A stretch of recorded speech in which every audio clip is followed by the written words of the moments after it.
You have a duck-billed lock breaker, which is going to be similar to that A tool that we just showed on there. If they were showing from a different angle, you'd see that these forks were separated out, and that's for going back behind that lock like we'd seen in the previous pictures. A hammer-headed pickaxe, locking pliers and chain, and then the hockey puck lock breaker. If you remember earlier, a little bit ago, I said that could be as simple, taking the lock off could be as simple as putting on a wrench or a pipe wrench of some sort to get that to unscrew or to bust off of there. Hockey puck lock breaker. It's a pipe wrench.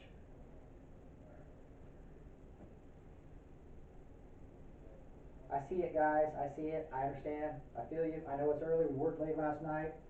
We have like 8 more slides and we're done, okay? I'm not going to take another break. We're going to knock this out. I'll give you guys a small break and then we're going to take our test. I'll let you guys take a small break after that test while I grade them, and then we'll go to forcing the doors and we'll talk about the actual physical carrying of tools and sizing the door when we get there. Hang with me, dudes. Hang with me, man. We're almost done. Cut and high security padlocks. So you want to stabilize the lock with locking pliers. You're not going to cut, you don't want to cut onto something that's sitting there jiggling around. Again, to cut something, you're going to have your saw at the full RPMs of it, or you're not going to get the proper cut on there. You can't cut a lock that's jiggling around. You need to have it stable. Whether you're going to use bolt cutters, a saw, some sort of a tool to pry it open, it needs to be stable. Moving target. That's pretty much it, guys. It's a moving target. You don't want that. Stabilize it. The second firefighter cuts both sides of the shackle. So as you're holding it with your pliers, or you've got it pressed to get something to where it's not going to move, you're the one giving it all the stability on there, and your partner's doing the cutting. You're not going to hold it steady enough with one hand and still be able to cut with the other. Things are going to move around. You're going to slip. You're going to hurt yourself. You're going to damage the tool, and you're going to cause a lot more time and effort than is needed.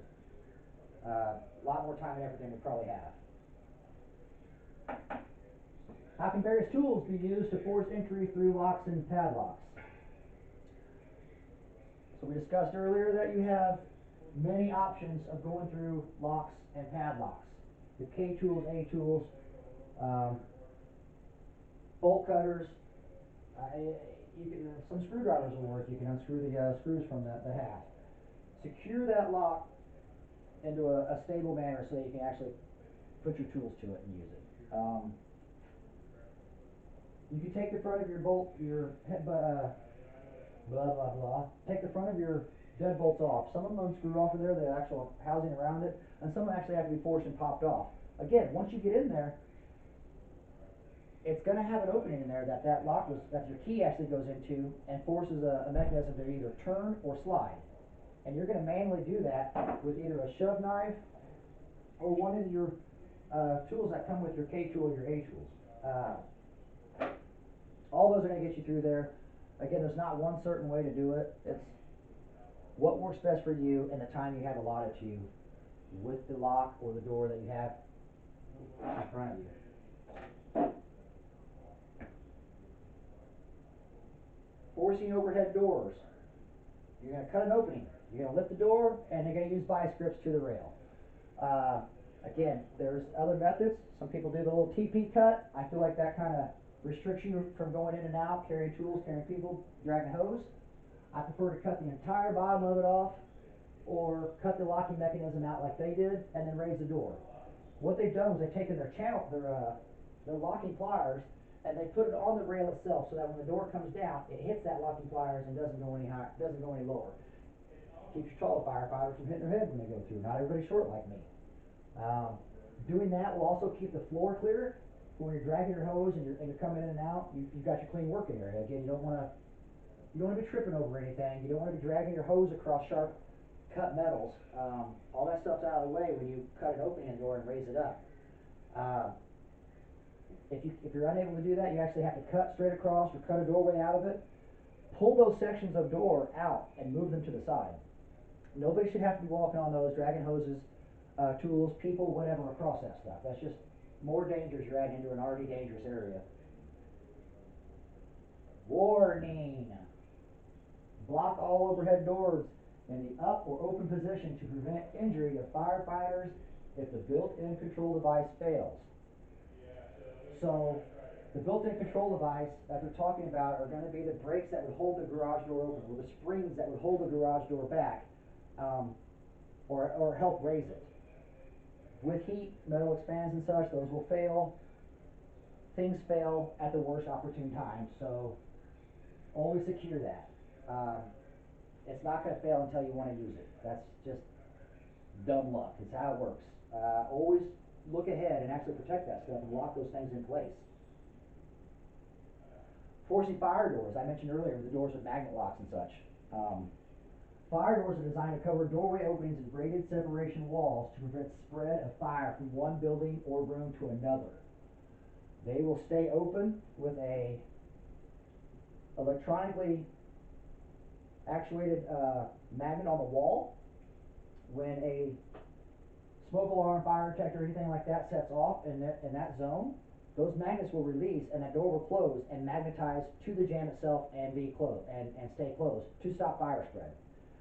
Those magnets can be overridden. They are pretty strong magnets, but we have the key to the city. We can get through anything. The best bet is if those doors are closed due to the alarm going off, and you need to get through there, open it, and then reclose that door immediately, because they are designed to stop the spread. That's what they're there for. They're normally found inside structures, separating areas, enclosing hazardous process or storage area, and protecting means of egress. They're usually a metal door. Occasionally they'll have a small tempered window in it, but they will always have a magnet on the wall. It's usually a small round one, and then there's always going to be a magnet attached to the door, to the door frame itself that the door actually connects to when it closes, and to stop the flow path. And again, that should only happen during the signaling of an alarm. Exterior fire doors. They're usually found where a structure must be protected from an adjacent structure, like a storage building next to another building, or office buildings next to office buildings, and they're probably locked. Nobody wants you coming inside their structure from a side door, a back door, whatever. They have front doors and lobbies for a reason, with secretaries to meet people. Forcible entry should be similar to overhead or sliding doors. Interior fire doors. They're manually or automatically activated when fire was detected.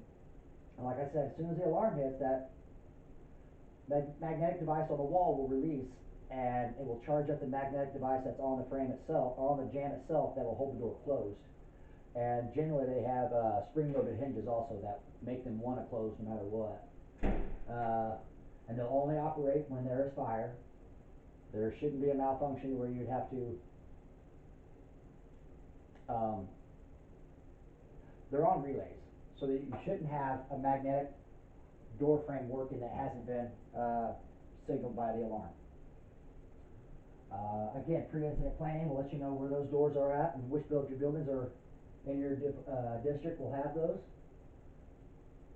They will not lock in place when closed, so you're not able to.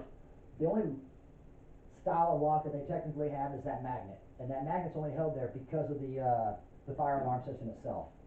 Those doors, when they're actually closed, none of those doors should have a locking mechanism on it. You shouldn't be able to key lock any of those. You should never have to force any of those. It's a certain amount of pressure to open it from that magnetic lock. It's not like super glue. A lay person can still open a fire door when it's after the alarm's closed. It will not magnetize back to the wall. The spring hinges will close it, and it will remagnetize to there. I'm not 100% sure what pressure it is. If you guys want to know, we can look that up after we take our test and everything, and then we'll know. But it's a certain amount of pressure to actually open the door from that magnetic locking mechanism. You want to use wedges to block open a door. So they're using wedges in the same fashion that they use the locking pliers. All they're doing is just blocking that channel for the door to come back down. You're obviously going to want to put that a little bit higher than your tallest firefighter. That way there's no ducking, there's no hassles of going in and out of there. Nobody's getting hurt going through there and bumping onto such. When passing through an opening that a fire door protects, you want to block the door open to prevent it from blocking egress or cutting off the hose line. You see they stretched in two, one going on one side, one going on the other. If they didn't do that, that could block down, cause flow restrictions in their hose there, and that's going to put your people on the nozzle line at jeopardy. Theoretically, they're in there trying to put out the fire, and they need that water. So that you can tell on these they didn't cut that. They were able to either bypass the overhead mechanical rolling up, or it's just a manual roll-up door, and they're able just to raise it without physically cutting an opening in there. Again, they used wedges in there. They've jammed it upwards so that when the door comes down, it hits those wedges and stops. It's the same idea and same principle as putting the locking pliers on there. I don't think there's one greater than the other. It's a personal preference. Either way, keep that door and the debris out of the way of the other firefighters making entry, and don't block it. Don't leave it down there so it can block egress. Forcing fire doors, they're part of the structure's protection system. We studied earlier that they'll stay open during normal times, but if a fire alarm was to signal, they will close to stop fire and heat from going into that certain zone or leaving that certain zone. And they may need to be forced. Again, forcing those doors is not as much as forcing a normal door. They're going to be a magnetic lock, electronically actuated magnetic lock, and a certain amount of poundage can actually push that door open. It won't be a wind amount of poundage. You're going to have to physically be able to push that door open. You may have to do some sort of a prying tool on there. Again, I'm not sure what pounds those magnet holds to. You may have to physically pry it open, but you really shouldn't be busting anything on those doors, and they should just be relying on that magnetic lock. And that goes with this next one here. Leaving fire doors in place is preferable. Undamaged and in place is what we're really looking for on a fire door, just because of the purpose of the fire door itself. They're there to help compartmentalize people and property, and keep all the dangerous stuff on the other side. It's there. They're built for a reason, and they're built in that way for a reason. So leaving them in place and intact is very preferable. You want to use caution when propping, open, or forcing, because it changes the flow path. We've gone over this before. Every opening that you make is going to send oxygen in there, and that's one of the things we need, right? Heat, fuel, and oxygen. The more you ventilate a fire, the bigger it's going to get, the hotter it's going to burn, the more material it's going to take up with it. And obviously, the more you're going to create an ideal H environment.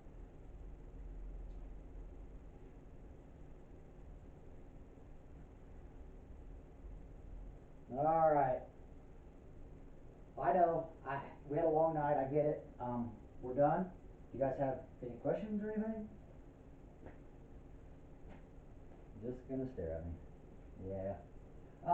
Well, those other guys never made it back from their, what's that? Yes, so if you don't have those, you can use some, a broom handle, a New York hook, anything like that. Yeah, stick that into the jam itself.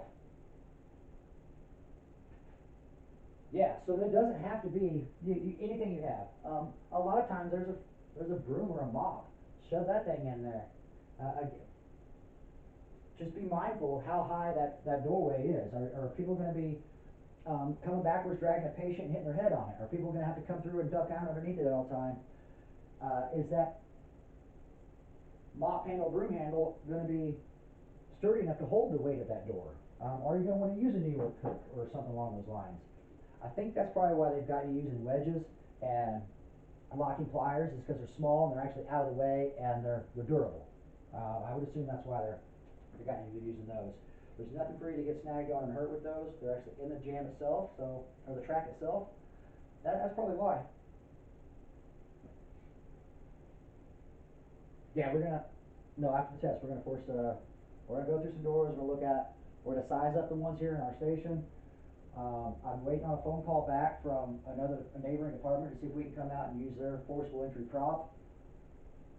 Hopefully they get back to me here pretty quick, because we're running out of time to do that. If not, we're going to go around our station here and we're going to verbally go over how we force each of these doors, and we're going to size them up as we walk up to them. Is it a metal door? wood door, inward swinging, outward swinging. Does it have a drop bars? It's secured. Can you notice any kind of bolts on there to say that there's security on it? Would we want to bust through that glass? Has it got a brick wall next to it? We're going to go through all that here in just a little bit. But again, I'm really hoping that the guy calls back when he uses forcible entry prop, because then it's way more fun. Alright, you guys go ahead, take your break, come back in, and then I'm going to set these tests down on your desk. You guys go ahead and take these. When you come back in, when everybody comes out, I'll know that your tests are done. I will come back in and I will grade them and get them back out to you. And then I will let you go about your way until I find out about this forcible entry prop.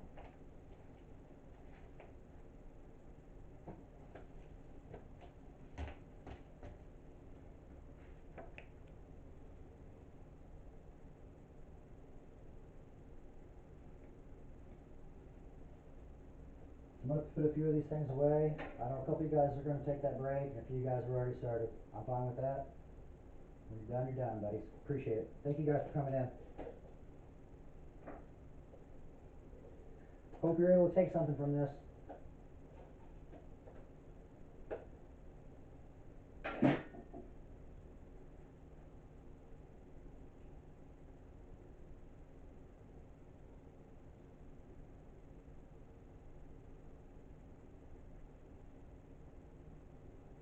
Just leave it there when you're done. I'll come through and pick them up. Yeah.